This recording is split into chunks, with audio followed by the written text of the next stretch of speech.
and welcome to my YouTube channel.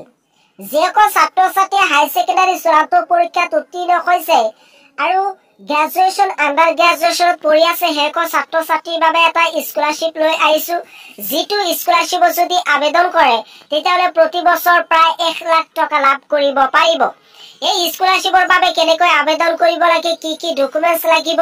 Year eligibility criteria কি হবিশেষ এইটো video জেতে আলোচনা কৰিব বিচাৰিছো গতিকে স্কিপ নকৰাকৈ সম্পূৰ্ণ ভিডিওটো চাব লগতে চেনেলটো সাবস্ক্ৰাইব কৰি থৈ দিব যাতে স্কলাৰশিপ বিষয়ে সকলো ধৰণৰ খবৰ লাভ কৰিব পাৰে আজি যেটো স্কলাৰশিপৰ বিষয়ে আলোচনা কৰিব বিচাৰিছো এই স্কলাৰশিপৰ নাম হৈছে Life's Good Scholarship Program 2024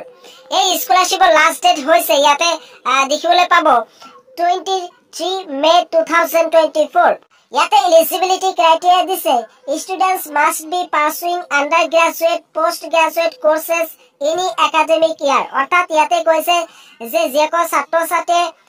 undergraduate পঢ়ি আছে অৰ্থাৎ হাই সেকেন্ডাৰী উত্তীৰ্ণ হোৱাৰ পিছত ফাৰ্স্ট ইয়াৰত এডমিশন লৈছে নাইবা পোষ্ট গ্ৰেজুৱেচন পঢ়ি আছে এই সকলো ছাত্ৰ ছাত্ৰী এই স্কলাৰশিপৰ বাবে আবেদন কৰিব পাৰিব দুই নম্বৰত এলিজিবিলিটি ক্ৰাইটেৰিয়া দিছে first year students must have scored a minimum of 60% marks in their class 12 examination অর্থাৎ ইয়াতে কৈছে যদি হাই সেকেন্ডাৰী উত্তীৰ্ণ ছাত্ৰ ছাত্ৰী আবেদন কৰিব বিচাৰে তেতিয়ালে হাই সেকেন্ডাৰী পৰীক্ষাত 60% পাব লাগিব তাৰ পিছত ইয়াতে কৈছে will students in the third second and fourth years must have received a minimum of 60% marks in the previous academic year অর্থাৎ যেকো ছাত্ৰ ছাত্ৰীয়ে undergraduate নাইবা পোষ্ট গ্ৰেজুৱেচনত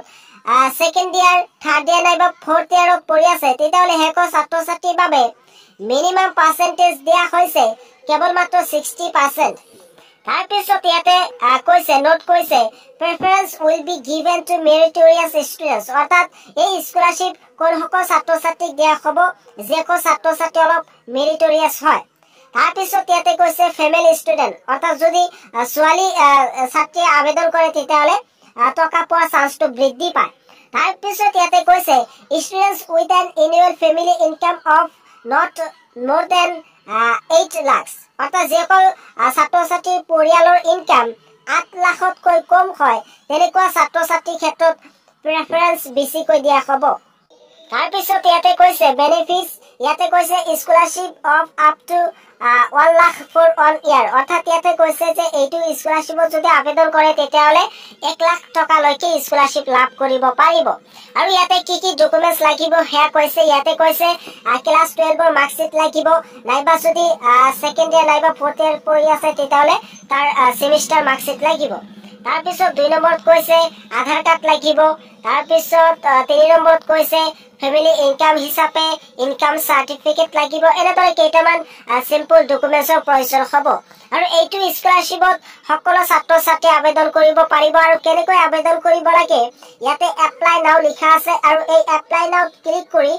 শিক্ষাৰ্থীসকলে আবেদন কৰিব পাৰিব আৰু